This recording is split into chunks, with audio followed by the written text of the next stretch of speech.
Suzanne's Paparazzi Jewelry, 24/7 shopping available.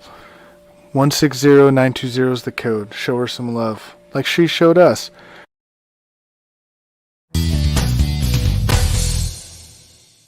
K&A Custom Crafts on Facebook. All right, good morning, everyone. Welcome to the Morning Shot. It has been quite a bit since we've been on here, but I hope everyone's having a fantastic holiday season and everything else. I am joined back by none other than J-Mac, the bearded one. J-Mac, how you doing, sir? Oh, not too bad, not too bad. I'm glad to be on this morning. I'm sorry we weren't on the Four Bros last night, a new episode, but things happen and sometimes things must go on. But we'll be back on Monday for our holiday special. So, Yeah, speaking of things do happen. Sometimes things do happen when you're at when things do happen. Good things actually sometimes come out of it. So that's how I take it with that one, right there. So the NBA has been in the news for a little bit. I know you and I both we don't really follow the NBA, but these are kind of some two big stories that have happened. First, I want to go with Stephen Curry. He broke the record for the most three points made in ever in a career and so forth. I mean, this guy is unbelievable. He can make unbelievable shots from like almost a half court and so forth with that one. And he beat Gary Payton and Reggie Miller, which I kind of enjoyed it that he did in front of Spike Lee because at a New York Knicks game, that's when it happened. So, with that being said, do you think anybody like can catch up to Curry like in the future or so forth? Because his career isn't done and he's still looking to shoot that three. So, what's your thoughts on that? maybe someday someone will, just because the game has changed so much. It's all about shooting the three now, when it used to be, driving into the lane and getting the free throws, and just a more physical game. It's more of a finesse game now than it was physical. Anyone currently in the NBA? I don't know. I don't know if we've seen that person yet in the NBA that's going to beat that record, but it could happen in the future. I think it's definitely, we don't know what the future holds, but definitely one of those that could be broken. All right, that is definitely true. I mean, you're right on the spot. Like the game has changed dramatically because like it usually been like a inside game. Like no one's shooting half court; they're actually just shooting at the arc where the arc is, and you really don't have the inside game anymore. And we're having these ridiculous scores all of a sudden. So I think you're right. Nothing's gonna.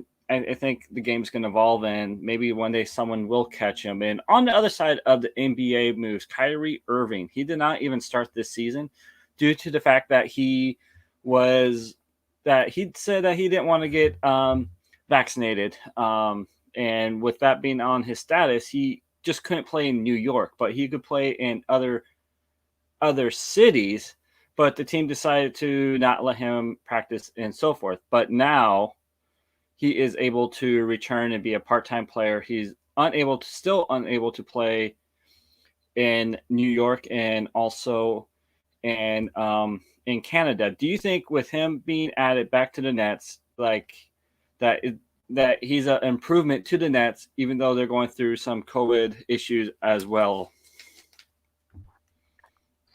Of course, Kyrie is an improvement. I don't think you can sit here and say that the guy's not an improvement. That would be, that's not factual. He's going to be an improvement to the team, even on road games and all that.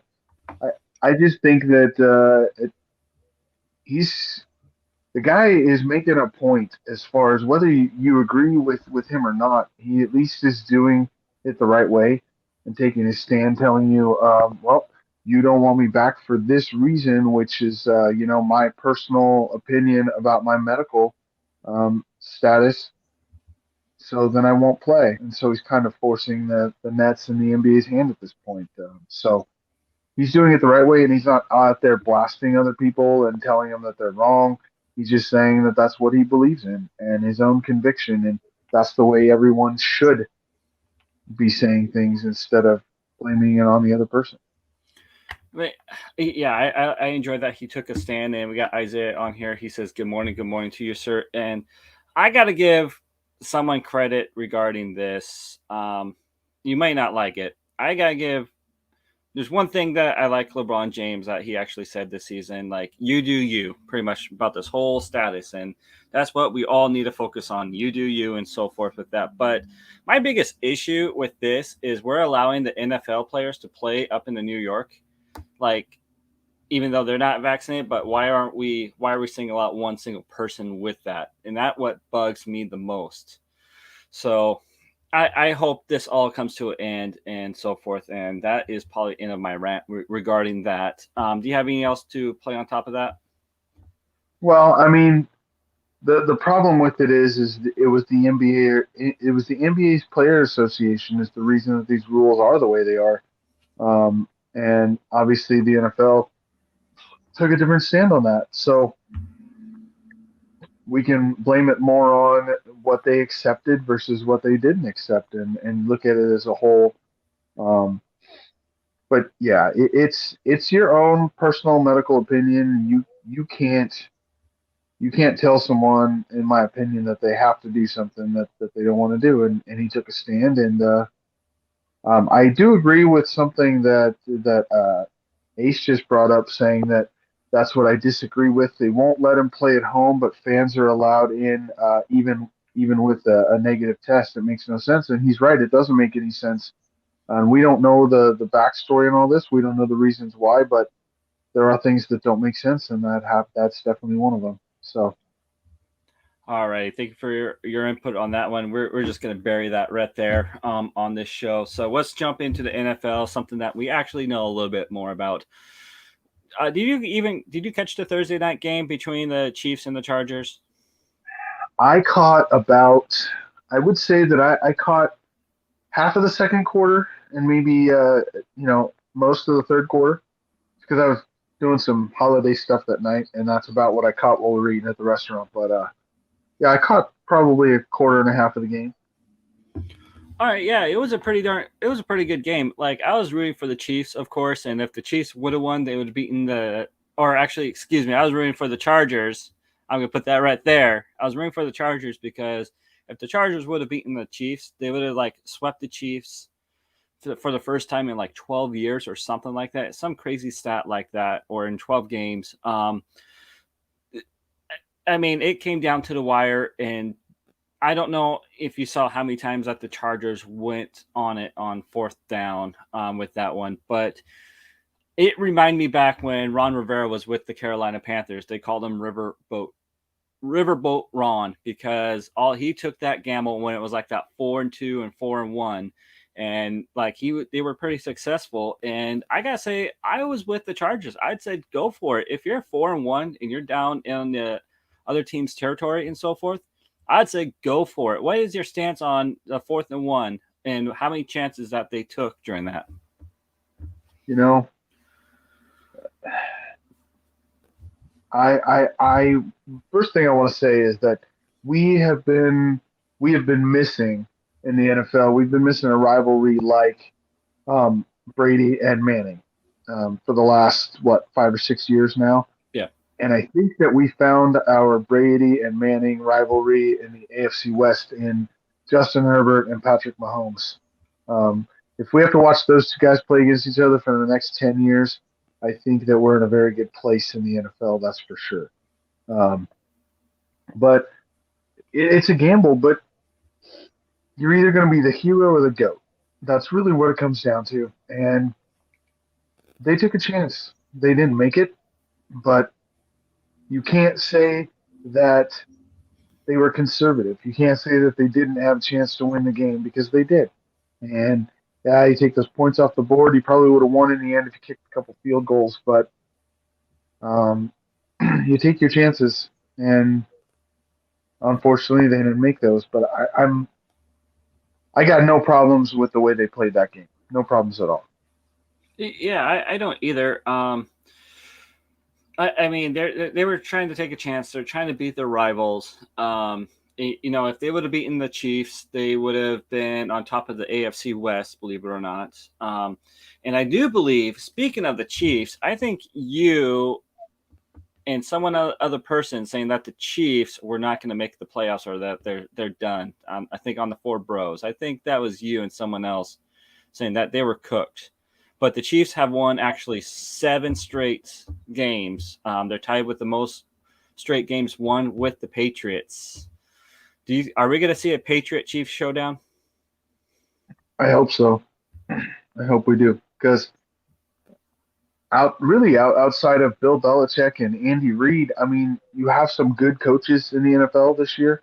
I think it's one of the best coaching seasons of a lot of the guys that we've seen. But outside of those two guys, like those are the premium coaches in the NFL, Andy Reid and Bill Belichick.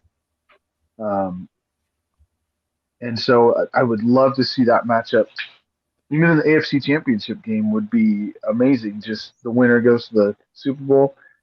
So between those two coaches, it'd be great. Yeah, that would be great. With the Super Bowl, I think it would be great if we see like the LA Chargers versus the LA Rams at SoFi Field. Don't have to travel anywhere. You're good to go. I mean, I think that'd be kind of cool to see if that can happen, which it could. You're bringing up Andy Reid and Bill Belichick. So we're going to bring up the coaches. We all know that Urban Meyer was let go with the Jags with a 2-11 record. Like he had some off-field issues that was happening, and also some internal stuff that was happening as well with that.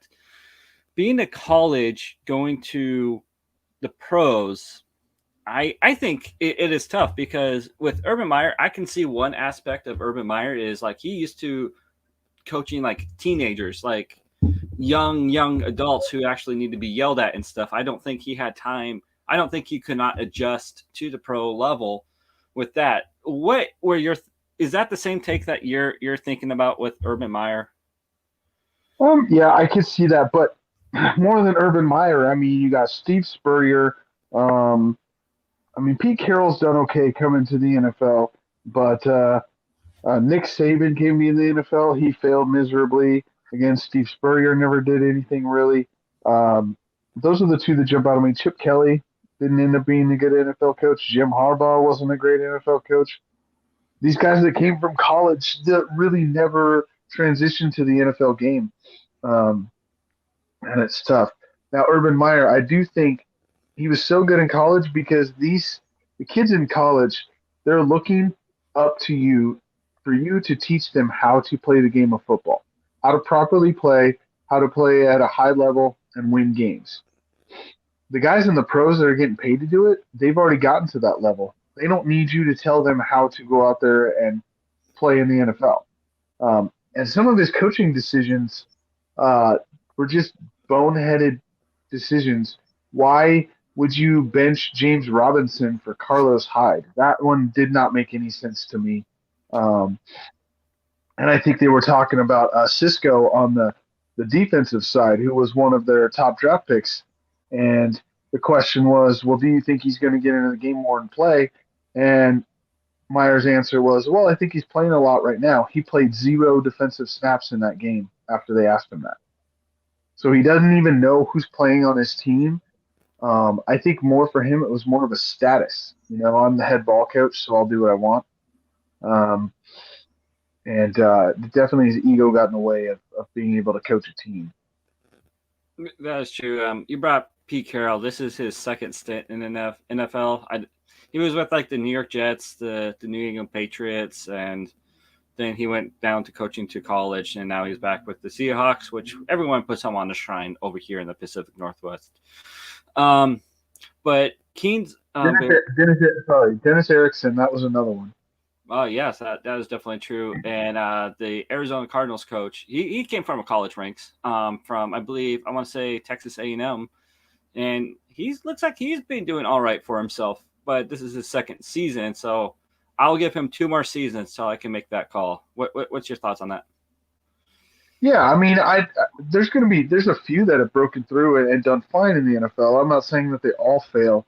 I just think percentage-wise, I think way more fail than actually make it. Matt Rule is another one who came to the NFL and hasn't really done anything in Carolina.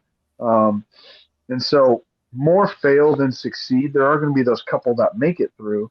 But, yeah, so far some things have done good for a few of them. But more fail than succeed for sure. Yeah. Do you know I would take a college coaching job in a heartbeat, because it takes forever for you to get fired or let go. You just got to do something bad, like not follow the rules or something like that, because you can stay with one team for like 20 years and just have like a 6-5 record every single time, and you make the bowls and every single time. So I would rather be a college coach because I know for a fact that I'll have job security right there. I don't know about Yeah. you, but Well, I actually have a story about that. His name is Randy Etzel, and he was the University of Connecticut, my team, the team I follow in college. Um, he was the Connecticut coach for 13 years. Um, he had around a little bit under a 500 record. That's back when they still played in the Big East, and they were okay. They made the what bowl was that? They made the Sugar Bowl, I want to say, 1 year against Oklahoma. Got destroyed in the Sugar Bowl, by the way. They won 10 games that year. Randy Etzel, who's on top of the world, says, "Okay, I'm going to take the head coaching job at Maryland and be in a bigger program." Went to Maryland for 4 years, won 7 games in 4 years in Maryland. They let him go. He comes back to Connecticut, and Connecticut's like, "Sure, come coach with us again. We'll take you back." Was there another 3 years. So they hired him back after leaving for another school. Just so that I'm just saying that's just the college thing. Like a team will always take you back. Um, you're right. You get job security for years in college. that, that is true, because Jim Harbaugh, he was with Stanford, then he went to San Francisco 49ers in NFL. Now he's with Michigan. He didn't really have a great time in Michigan, but now things are looking up since he's in the playoffs with that. So we're going to jump right back. This is the first morning shot right here. We actually have a game tonight, an NFL game. We got the Pats and the Colts tonight. I mean, this is a time for the Colts to actually win a game and make a statement out this tonight, right there, playing, because the Patriots have won 7 in a row with Mac Jones, and like the Patriots showed that he only could throw 3 passes to even win a game. So, who are you taking tonight, Pats or Colts? Actually, I know the Patriots have won 7 in a row, but I got to take the Colts in this game. I cannot root against Jonathan Taylor. The guy has been unreal this year, sensational as far as it goes, and I think that's how you beat the Patriots. I mean, how do you beat another team? You keep the offense off the field. That's Mm-hmm. how you beat another team. And the Colts are the one team right now that can do that with I say the Colts and Cleveland, believe it or not, are the two teams that could beat the Patriots right now because they have that running game where they can control the ball. They can make 7, 8, 9 minute drives with Jonathan Taylor in the backfield, and they would be able to keep the offense off the field, and that's how you win football games. That is true, and also the Colts do have a like an ace up their sleeves if Jonathan Taylor does go down with an injury, which I hope no player does. I never want that to happen to anybody.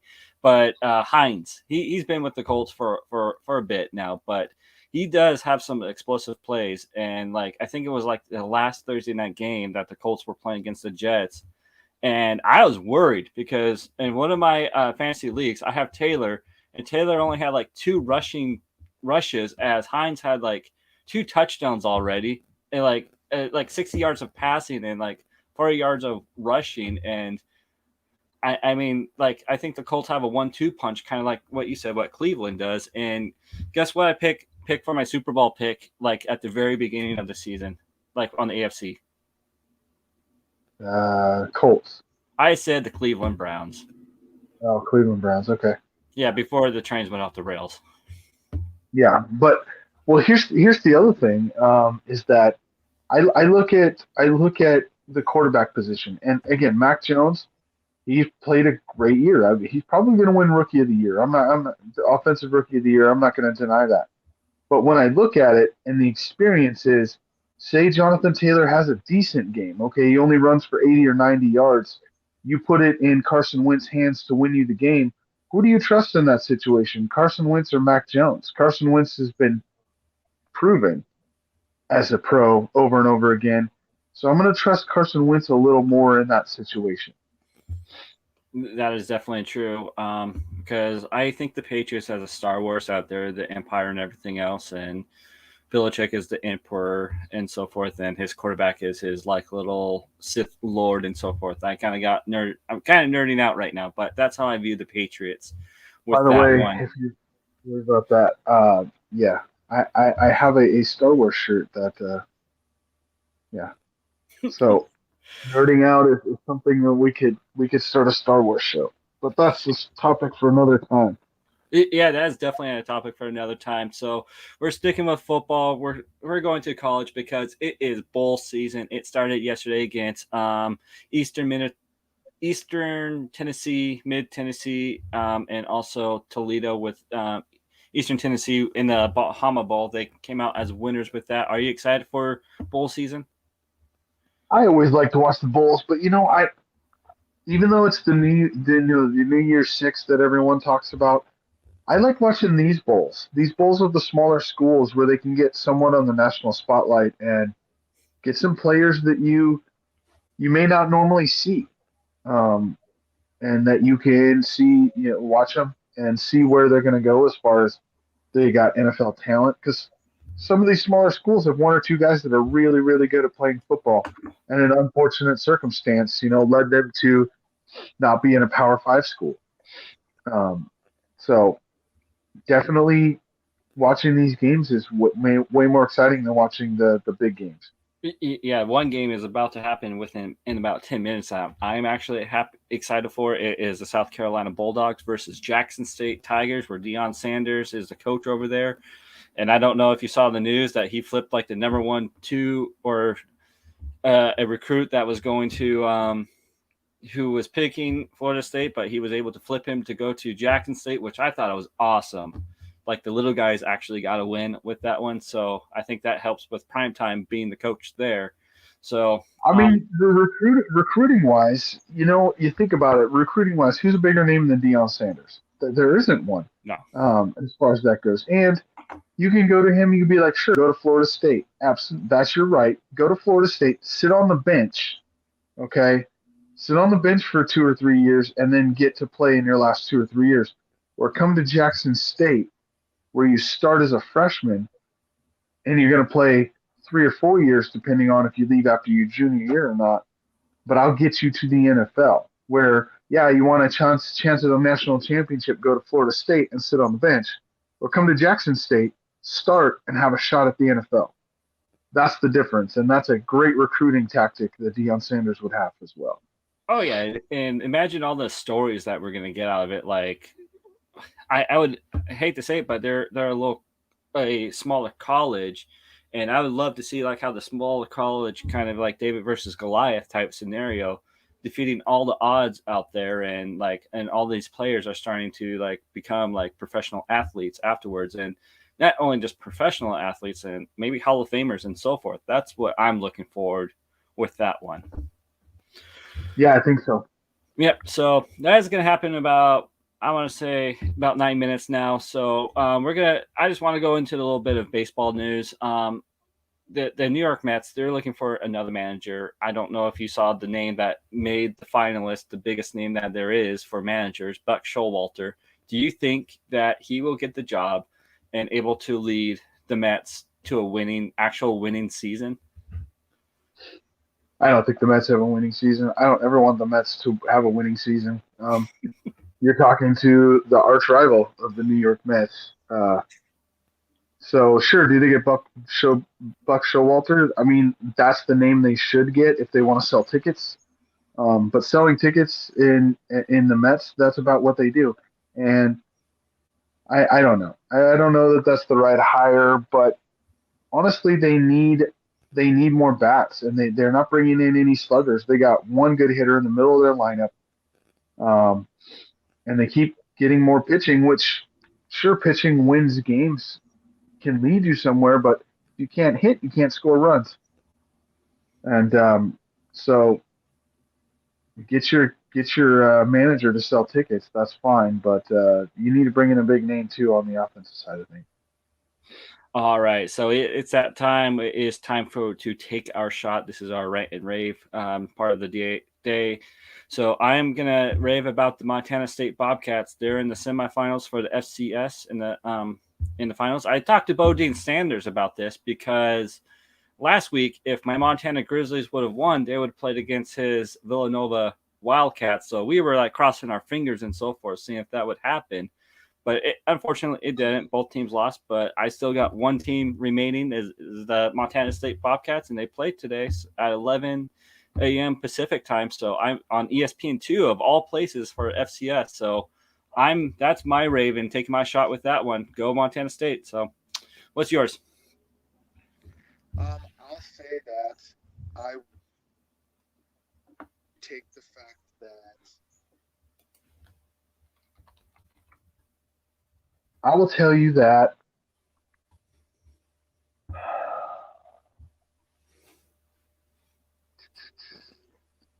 I will say Jonathan Taylor goes for 200 yards rushing today against the Patriots. Oh, wow. Let's do it. I'll take that shot. All right, that's a good shot right there. So I think he could probably do it. So with that being said, thank you for coming back on, J-Mac. I hope you have a good rest of the week. This is my second favorite show on the network, so I enjoy doing this one as well. Oh, awesome. I appreciate you coming on and helping out with it and so forth with all of our both of our crazy schedules and so forth. So thank you again. I'm sorry. I just want to say one more thing real quick, Sarge. Sorry about that. But I know Sarge brought back his show, the Sports Compound, presented by the Sarge. I've had thoughts lately of bringing back J-Mac on his own. Just something I've been thinking about lately, doing that. And we may do a collaboration and bring those two, interview other people. So watch out for that. I'll make a decision on what I'm going to do with that.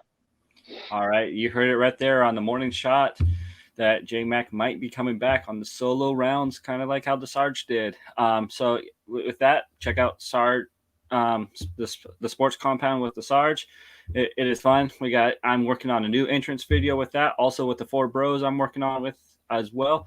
So I'm with J-Mac, the bearded one. I am the Sarge. I just want to hope everyone has a great Saturday and enjoy all those bowl games. Thank you for joining.